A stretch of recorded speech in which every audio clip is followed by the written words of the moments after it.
दोस्तों, मेरा नाम है नरेंद्र कुमार नाइक और आज मैं सुनाने जा रहा हूँ आपको अपनी लिखी हुई एक कहानी फेसबुक फ्रेंड।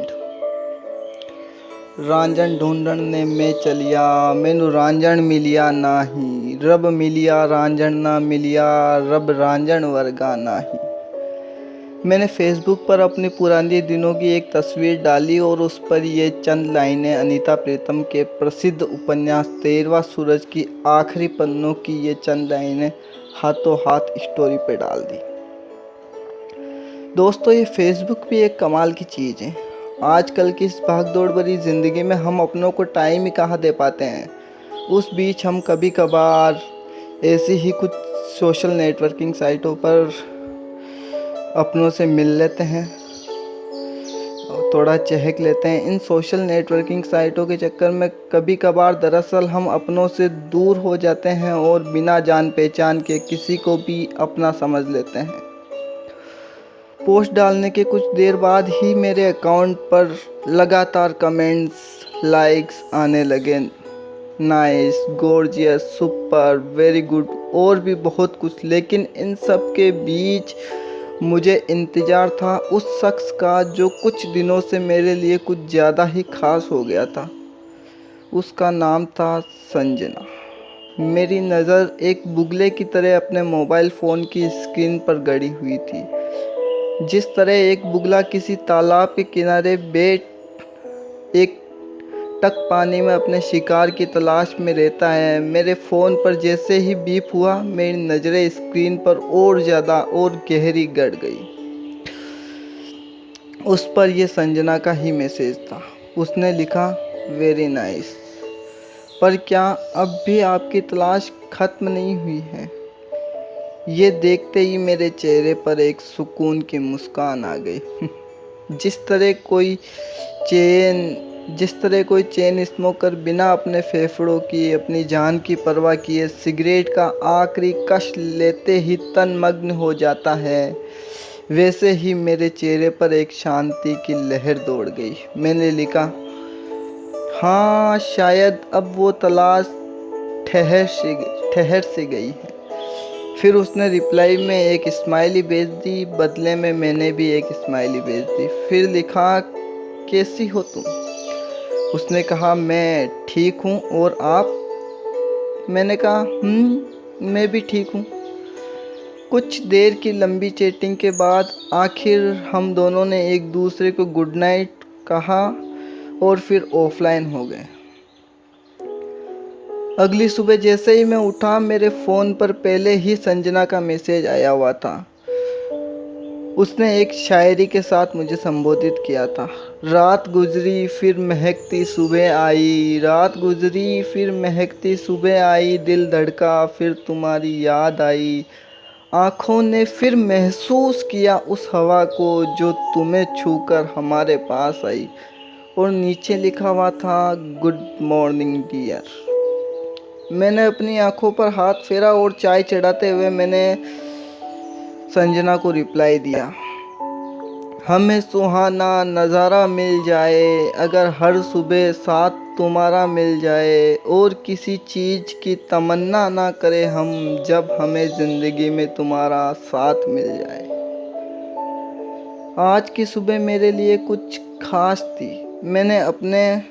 इस 2 BHK के फ्लैट में अकेला रहता हूँ।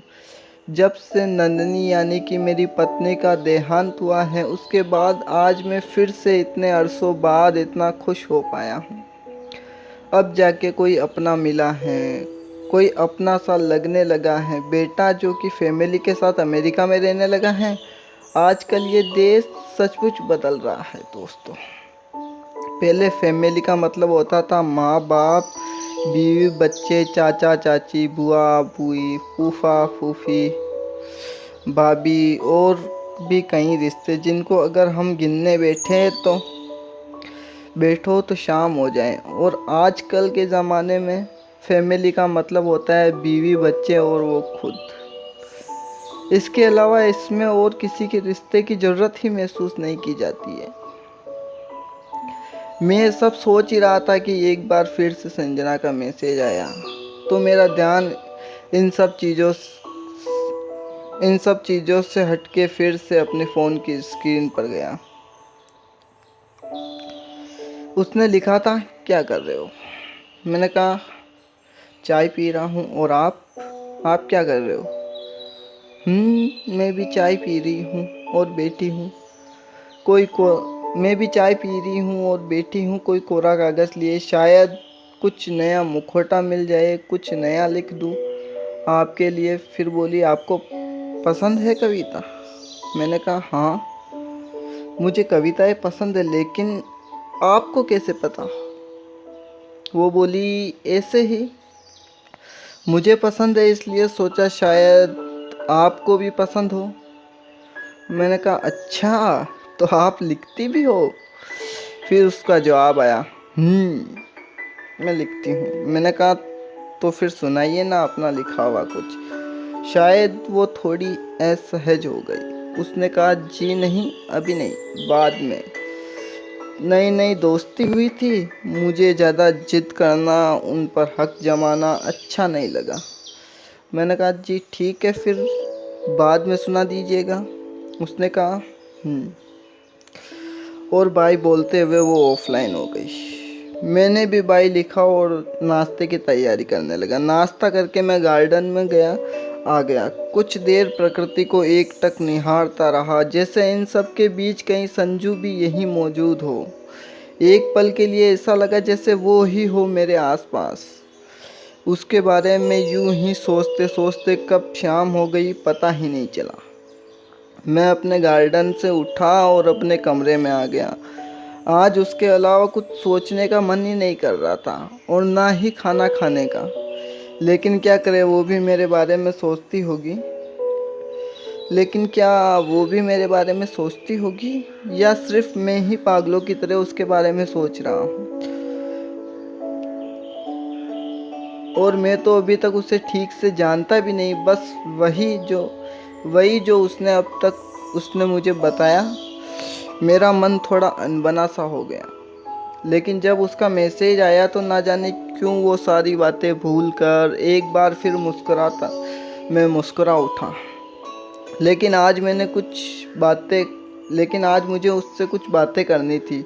मैं पूछना चाहता था उससे कि क्या वो मेरे जीवन की इस राह में वो मेरे साथ चल सकेगी, क्या मुझे अपना होने देगी। मैं पूछना चाहता था कि क्या वो भी मेरे बारे में वही ख्याल रखती है जो मैं उसके बारे में रखता हूँ।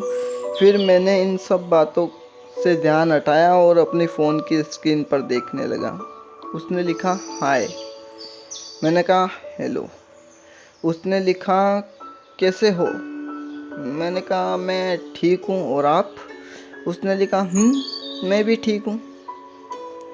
कुछ देर खामोश रहने के बाद मैंने कहा, हम वीडियो चैट कर सकते हैं? वो थोड़ी घबरा गई। उसने कहा, जी अभी नहीं, मेरी भतीजी मेरे पास है। मैंने जिद नहीं की। कहा, अच्छा ठीक है, मैं जिद नहीं करूँगा, लेकिन क्या मैं आपसे कुछ पूछ सकता हूँ?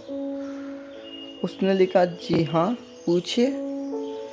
मैंने एक गहरी सांस ली और एक ही सांस में संजू को पूरी बात ज्यों की त्यों बता दी। कुछ देर दोनों तरफ सन्नाटा छा गया।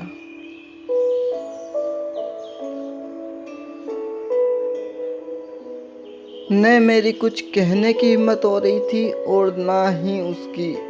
फिर हिम्मत करते हुए मैंने कहा, संजू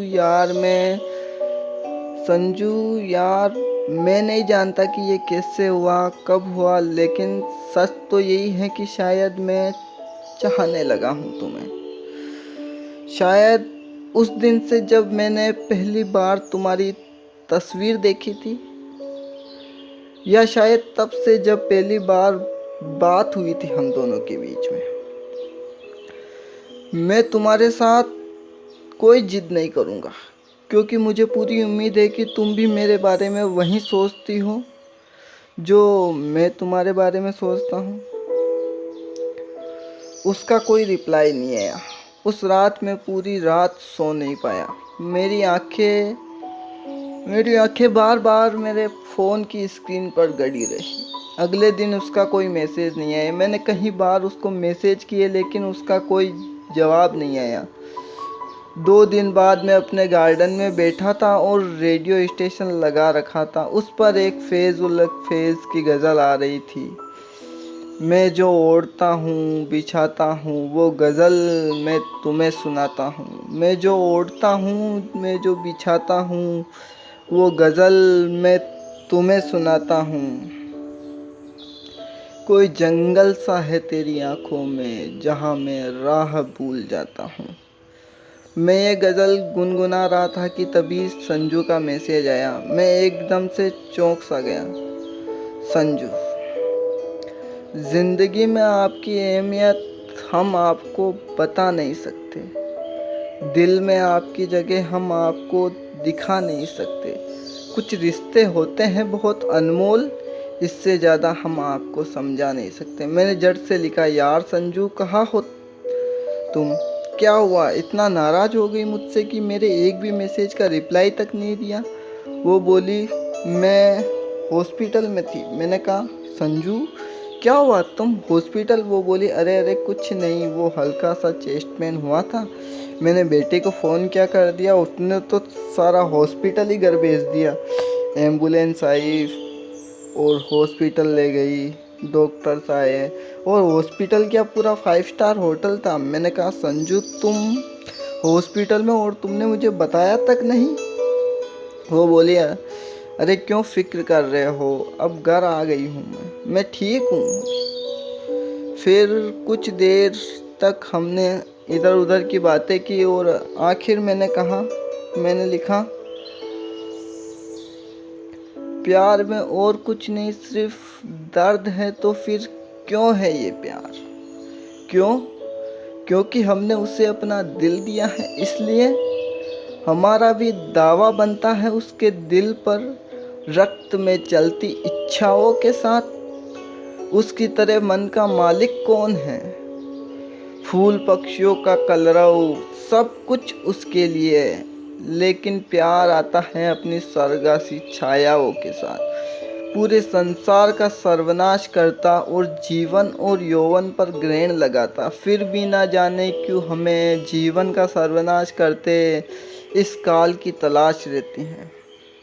अगले कुछ दिनों तक संजू का कोई रिप्लाई नहीं आया।